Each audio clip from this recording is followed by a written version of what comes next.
ስንኖር ጌታ ኢየሱስ ክርስቶስ ለሰው ልጆች የሰጣቸው አለ መክሊት የሚባል ነገር አለ።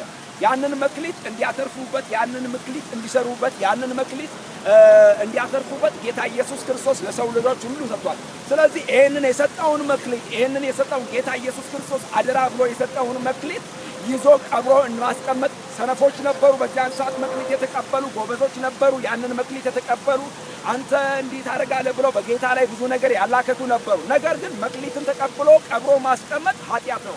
መክሊትን ተቀብሎ አለመስበክ ኃጢአት ነው።